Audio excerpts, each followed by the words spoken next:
idea. I was like, why am I going to my outro? Right? That's why I was like, why am I going to my outro? I'm so confused. Outro? Yeah, he was telling me, he's like, and go to your outro. I'm like,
I'm really excited to go on this cruise because I think it'll be much better than just sitting in a classroom all day. It's hands-on, and I'll get a lot more experience out of it.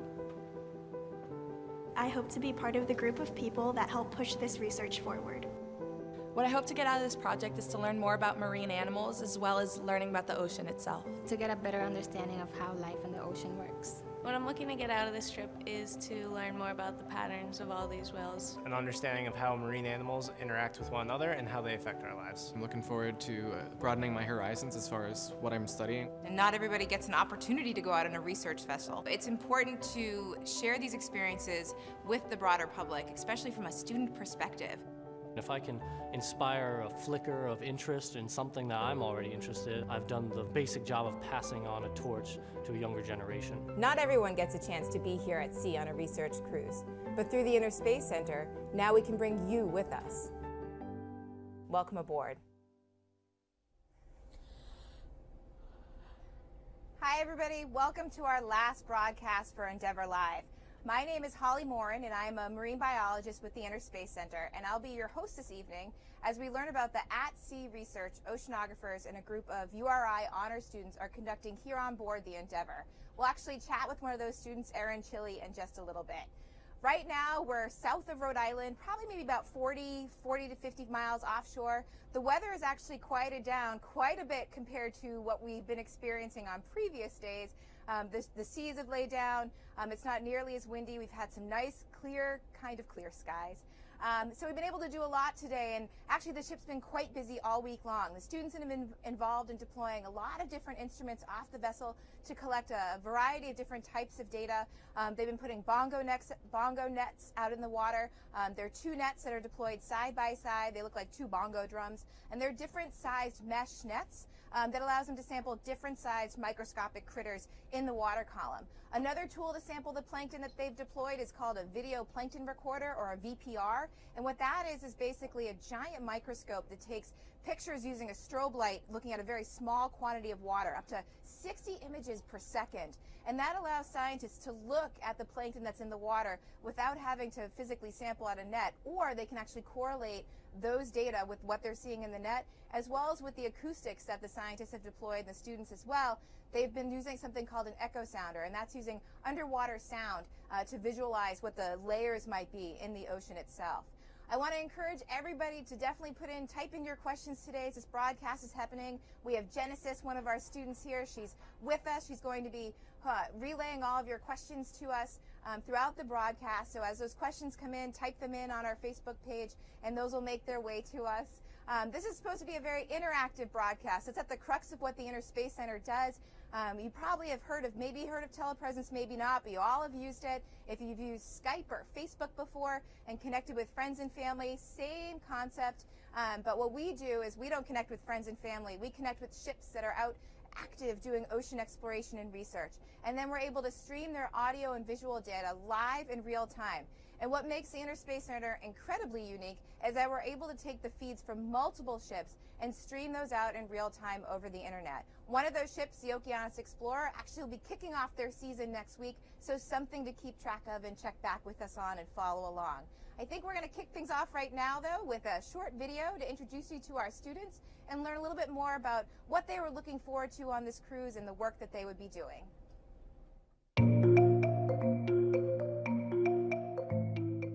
Personally, I think it's really important to communicate all of our findings so everyone has the same access to the same information and knowledge that we do. Because as a student studying to become a scientist, I want to know what it takes to be a scientist out at sea. I'm so excited to be participating in this cruise, actually, because I'm really curious about the whales and how their environment works. I joined this class by accident, but I'm really happy I'm sticking with it because I've been exposed to so many different research methods and opportunities that I normally wouldn't have gotten. Being from the Cape, I've heard about right whales my whole life, and I'm interested in learning more. Because I'm really interested in the ocean, mainly because I'm from an island. I'm from Dominican Republic. There's so many people out there who don't know what they want to do, and if I can inspire a flicker of interest in something that I'm already interested in, I think I've done the basic job of passing on a torch to a younger generation.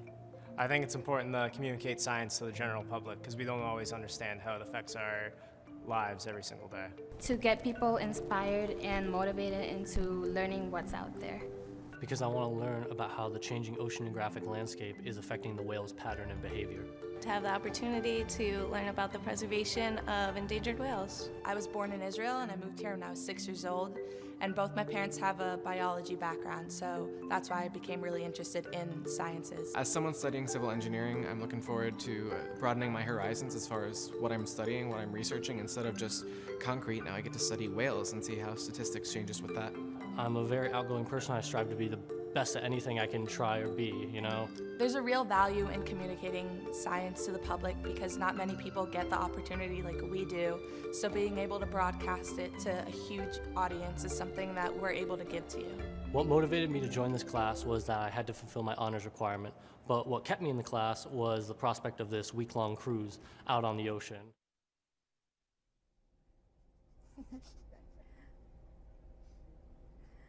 Hi, everybody. Right now we've got Erin Chili joining us. She's a senior marine biology student at the University of Rhode Island. Erin, why don't you introduce yourself to everybody and let us know what got you interested in taking this class and participating in this research cruise. It's not something I think that most undergraduates get a chance to sign up for and take part in. Well, Holly, as you mentioned, I'm a senior marine biology student at the University of Rhode Island.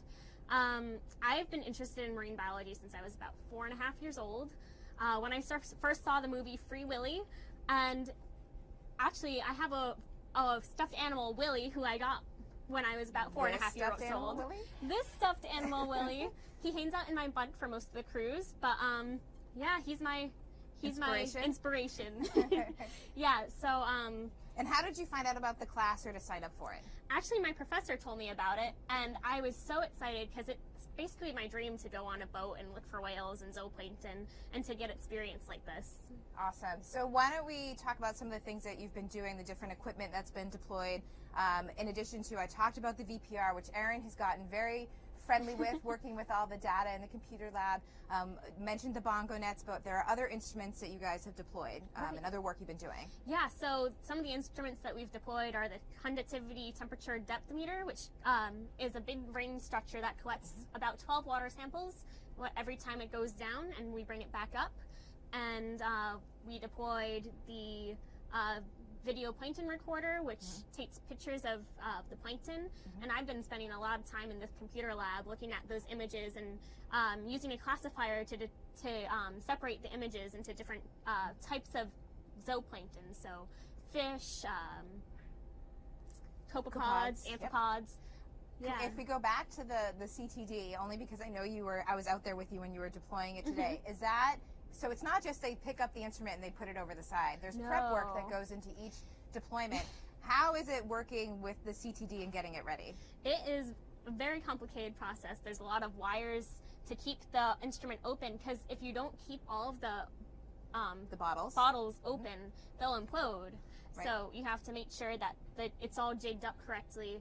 It took about 3 of us to do it. Is it easy to open the bottles and get them latched? Especially when you're heightly challenged like me. You can't really see the top, so the taller people will work on the top row while I work on the bottom row. That's where teamwork comes into play. So the students are actually split up into 2 groups of 4, and they're on what we call watches, where 4 of the students will be down here on the deck doing microscope work or deck work, deploying instruments, and then the other group will be up top on the flying bridge where they've been scanning for marine mammals, and then they switch every 4 hours. So it's nice that you have a group. I think the students have really learned about teamwork and helping each other out. I know that when Erin was having a tough time getting those top bottles latched, her group mate Ethan, or it might have been Michael, who are both taller than both of us actually, were getting in there to help her out, so she worked on the bottom latches and he was able to work on the top ones. So the flying bridge, so that's something that we haven't chatted about yet. So that's the area above the bridge where the captain is, and what have you guys been doing up there? So we've been spending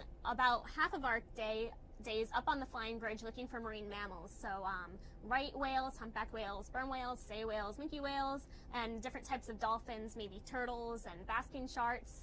So we use these 2 giant telescopes. Not microscopes. Not microscopes. And we have 2 of those, and we have 1 person in the center. And we actually saw a whale today. Yay! Our first whale of the cruise. It was a right whale. There may have been 2 of them. We're not really sure. So, so we saw the first whales, and this was a big deal, because ultimately this is what we've been looking for the whole cruise. Is we've been collecting all of this data about the plankton, so the food that's in the water that these whales and other animals eat. And then we've been taking oceanographic measurements of the properties of the water with the CTD, or taking just a Niskin bottle, a single sample of the water. And you look at the acoustics and where the prey layers are, and there are all these different pieces of this puzzle, and trying to figure out where the whales might be going and why they're there. And with right whales, that's a really great sighting, because these are critically endangered animals. There's less than 500 left in the North Atlantic right whale population. So every sighting, especially right now as they migrate up into our area, is very important. So it was exciting for us the last day to see a whale. I know Erin wanted to jump up and down on the flying bridge, but then the people underneath us in the real bridge would have been very unhappy. I was dancing around instead. Excellent. That's what you did. So I can see that Genesis is starting to write down some questions, which is fantastic. Make sure, again, you're typing those in, and we'll try to get to as many questions as we possibly can tonight. But if we don't, you can use the hashtag EndeavorLive, and then we'll be able to find your questions later on, and we'll be able to respond to them at a later time. One last question for you, Erin. This experience, you talk about how you've really been interested in marine science since, we have Willie here, and he's come along for the ride. Has this been what you thought it would be, and how do you think this is going to impact you as a scientist? experience on a research vessel, is this what you could see yourself continuing with this type of science or career path? This experience has been absolutely amazing, and getting to know the people, not just like my fellow students, but also the crew who works on the ship and some NOAA scientists.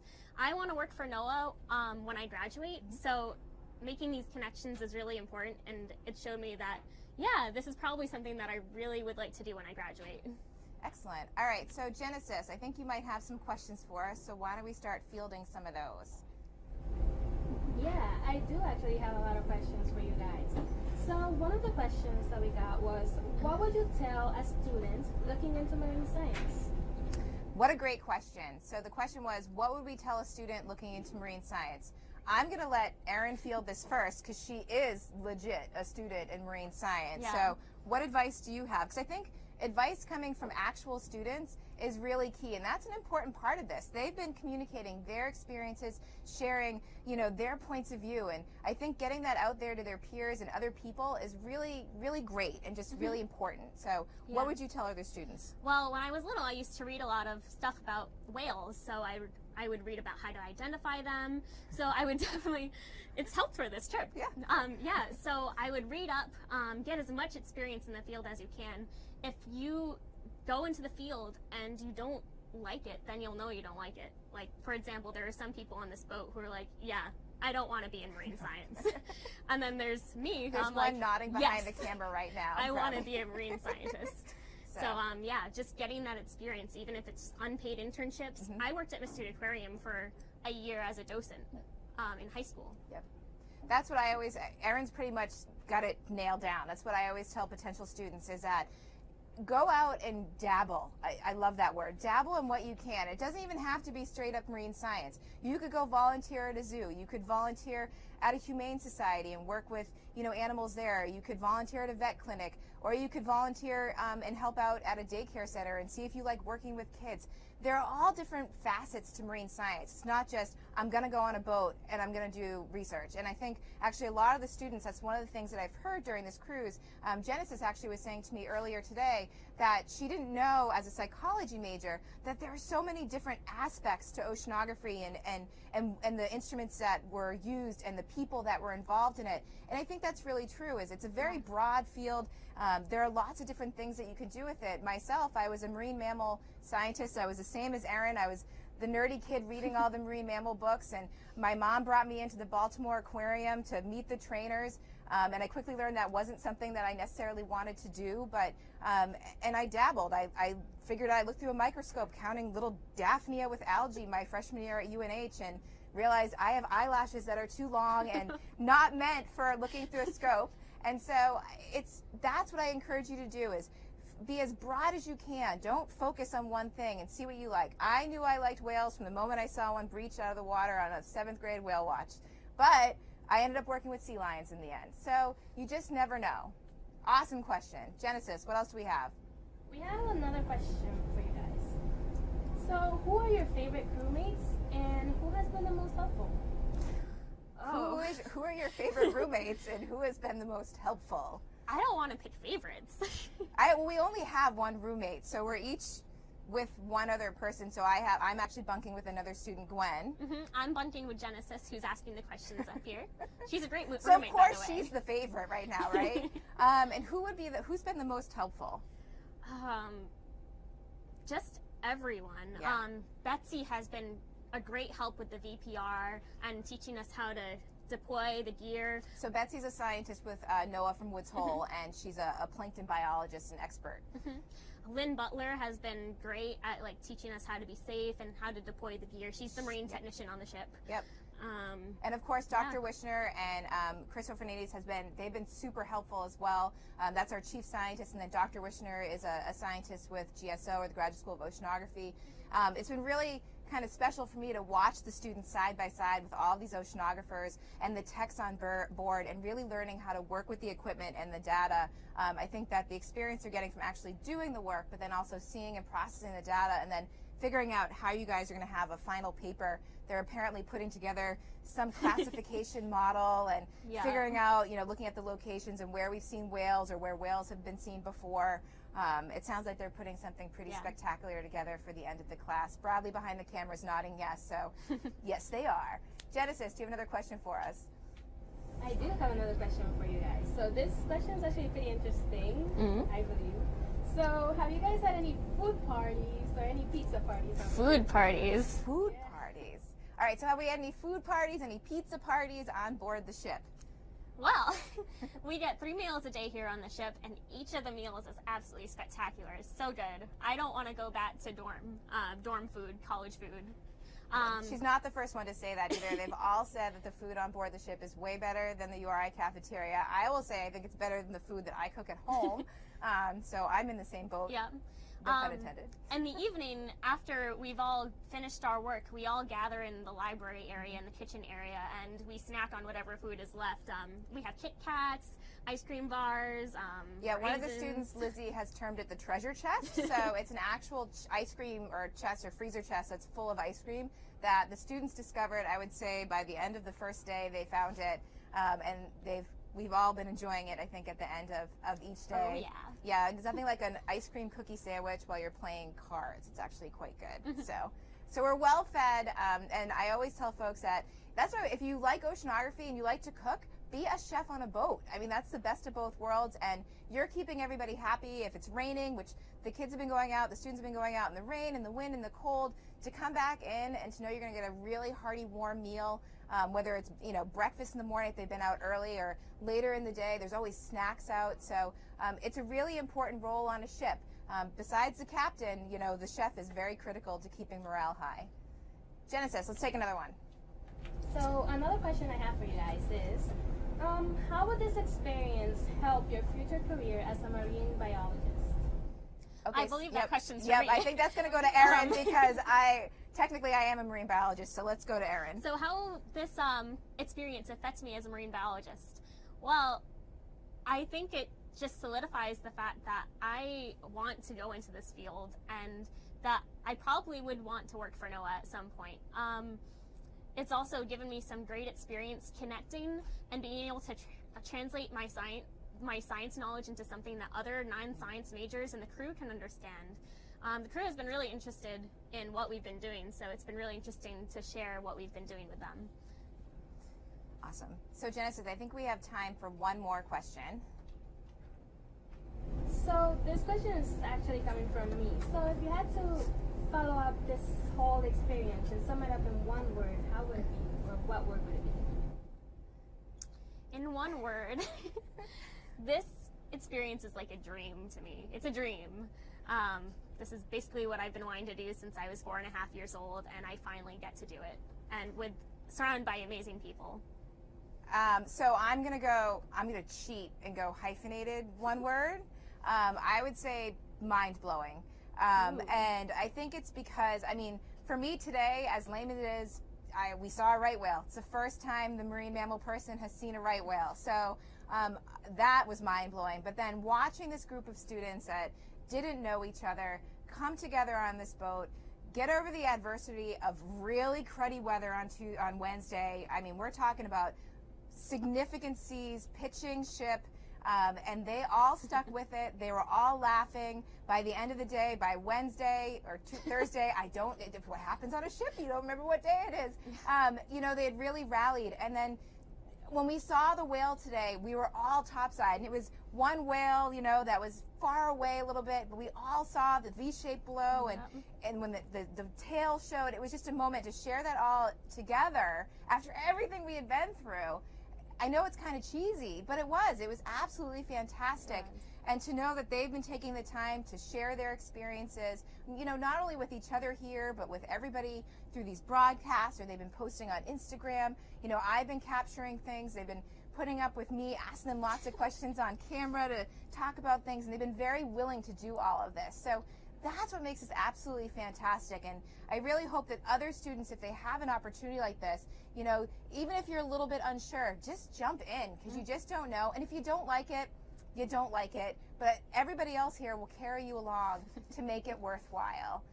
So I think that's our last question. It was a great one. And I think what we're going to do is I want to encourage everybody, again, we have one more day. Follow along on Facebook and Twitter. But thank you so very much for joining us tonight. Thank you, Aaron. Thank you, Genesis. Thank you, Bradley, behind the camera. And thank you to everybody who has been tuning in. I know there's lots of folks that have tuned in multiple nights. There have been people that have been commenting on our Facebook posts, chiming in on Twitter. It's been really fantastic, and I know that the students and myself and everybody involved in this expedition have really appreciated that.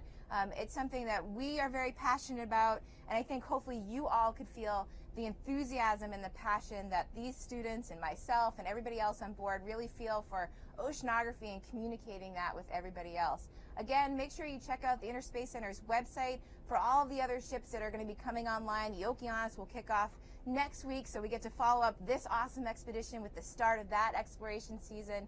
And otherwise, thank you so much. Have a great rest of your weekend, and we'll catch you later. Bye. Bye.